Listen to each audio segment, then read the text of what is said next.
안녕하세요. 광주 성형외과 의원 성형외과 전문의 이몽철 원장입니다. 지난번에 이어서 가슴 성형 수술에 대한 이야기를 조금 나눠볼까 합니다. 많은 분께서 온라인상에서 많은 정보를 취득하고 오십니다. 대부분 광고에 의해서 잘못된 판단을 하기가 쉬운데, 그보다 더 중요한 것은 수술 전에 본인이 수술에 대한 이해력을 높이는 게 가장 중요한 요소라고 생각합니다. 특히 재수술 받으러 오시는 분들에게 질문을 해보면 어떤 보형물이 삽입되어 있는지, 보형물이 어느 층에 들어가 있는지조차 이해하지 못하고 오신 분이 대부분인 이유로 오늘은 가장 기본적인 해부학적인 요소에 대한 설명을 더 드릴까 합니다. 팔을 들고 겨드랑이에 손을 가져가서 겨드랑이에서 갈비뼈가 촉진된 후 앞쪽에 살을 만져보면 이 부분이 대흉근이라는 근육에 해당하는 부분입니다. 그래서 이 보형물이 위치하는 레벨이 동양 사람과 서양 사람에게 있어서 많은 차이가 있었습니다. 동양 사람의 경우에는 이 대흉근과 갈비뼈 사이에 보형물을 집어넣는 방법을 선호했는데, 반대로 서양 사람의 경우에는 실제 가슴과 대흉근 바깥쪽 사이에 보형물을 넣는 방법을 선택했습니다. 서양 사람들의 보형물 넣는 위치는 조금 더 자연스러운 모양을 만들 수 있지만 아래쪽에서 근육이 받쳐주지 못한 관계로 수술 후에 물이 차거나 피가 차는 부작용을 만들 수도 있고, 또 시간이 지나면서 보형물이 점차 하방 이동하는 특성이 있었습니다. 반대로 동양 사람은 보형물의 촉진되는 것을 좋아하지 않아서 한국이나 일본, 중국에서는 과거에 근육과 갈비뼈 사이 깊은 쪽에 보형물을 삽입하였는데, 이 역시 살짝 만졌을 때는 보형물의 존재를 잘 인지하지 못하지만 조금 세게 만졌을 때는 보형물을 눌러주는 느낌 때문에 실제 가슴의 느낌과 보형물의 느낌이 서로 너무 달랐던 단점이 있습니다. 모든 분들이 원하는 것은 가장 자연스러운 모양과 촉감입니다. 그 부분에서 가장 중요한 요소는 대흉근을 감싸고 있는 근막인데, 가슴 밑절개나 겨드랑이 절개를 통해서는 근막을 일정하게 늘려주는 방법을 시술하기가 거의 불가능에 가깝습니다. 가슴 가운데 부분에서 접근을 하게 되면 촉감이나 모양을 좋게 하기 위하여 가장 중요한 근막을 방사형으로 절개를 가해서 대흉근이 재배치된다면 가장 좋은 모양과 촉감을 얻을 수 있습니다.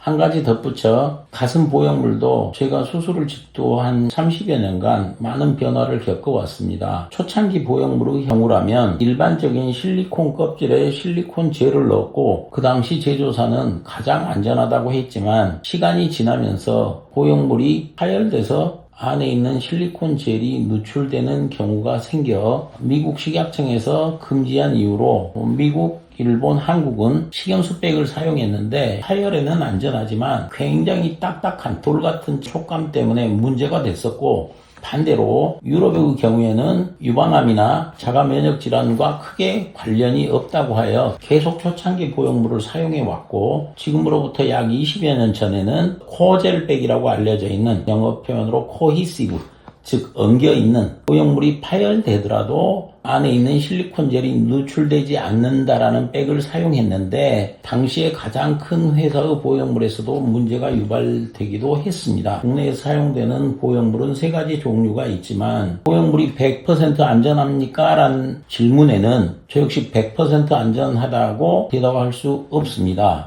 그런 이유로 특정한 보형물에 대해서 인위적인 손상을 가해보았습니다. 그리고 1년 6개월이 지났는데 특정 보형물들은 안에 실리콘 젤이 심하게 누출되는 경우도 있었고, 이에 반하여 모티바 제품의 경우에도 제가 손상을 가했는데 심한 누출을 보이지 않고 실제로 압력을 가하면 다시 원래의 형태로 돌아가는 코이시브한 장점을 가지고 있었습니다. 제가 모티바 보형물을 추천하고 가장 많이 수술한 이유이기도 합니다. 과거에 가슴 수술을 받으셨던 받으셨던 분들은 특히 약 20여 년 이전에 수술 받으셨던 분들이 재수술 위해 저희 병원을 방문하시면 보형물 사이즈나 당시에 사용된 보형물이 무엇입니까? 라고 여쭤봤을 때 대부분 거기에 대해서 잘 알지 못하고 계셨습니다. 많은 경우에 재수술 원인은 부형 구축이나 보형물 파열, 모양의 변형 등을 이유로 재수술을 많이 받으러 오시는데 실제 수술을 들어가서 보면 보형물의 위치가 어느 한 층에 국한되지 않고